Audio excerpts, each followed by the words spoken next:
The Sharks and their fans have had a rough go at things the last handful of seasons. Haven't made the playoffs in 6 years, lost out on Bedard when at times it looked like that was going to happen, tanked again last season, and this time finished dead last. So as a result, they did get Celebrini, who has been an absolute stud in his rookie campaign. He, along with his pal Will Smith, they've also got Toffoli, which the three of them have been fun to watch, and somehow, despite them finding themselves firmly stapled to the bottom of the league again, from the outside looking in, the vibes in San Jose are great, all things considered. A stark contrast from the vibes over in Chicago at times. And so while they're terrible, they are fun. And last night, as they hosted the Islanders, their fans showed us some of that humor as well, trying to bribe the officials, which I don't think I've ever seen. And we'll touch on this in a minute, but who he should have been bribing was Ilya Sorokin, because it was the Sharks who had the far better opening period, putting 20 shots on goal through 20 minutes of play, peppering Sorokin, who, with a great opening frame, kept things seal tight between the pipes, as on the other end, it was the Islanders, with just their second shot on net, who would score the opening goal. Duclair with his 6th on the power play, and then, with just 40 seconds left, it was Dobson for Pajot, and they'd score again, beating Georgiev for their second in just 8 shots on net, as it was a 2-0 lead through 20, despite being outshot 20-8. A strange game that kind of reversed in the second. Islanders, the far better team early, flurry of shots, and yet Sharks on the power play, and they'd score. Kovalenko credited in front for this one as they cut the lead in half, which then gets us to this. With less than 7 to go, Anders Lee from a bad angle, and this looked awfully close to being in. He thought it was in, but the officials would take a look at it over the break, trying to determine, did this cross the line or not? Just based on how far into his own net Georgiev was, it would seem it went in, but you just can't see the puck definitively. What you did definitively see was this Sharks fan attempting to bribe the officials. Hey,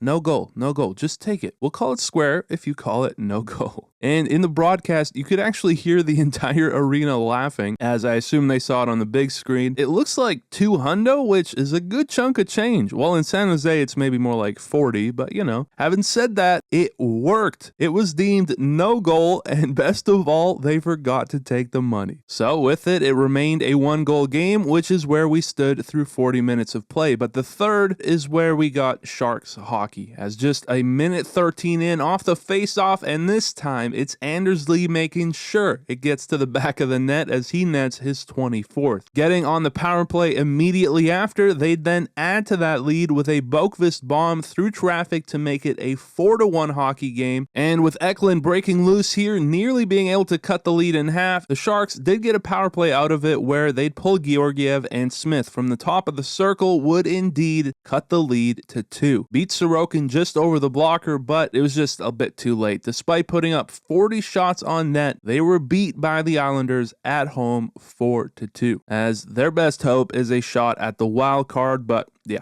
that's about it for this one. Appreciate you watching, and I'll see you in the next one.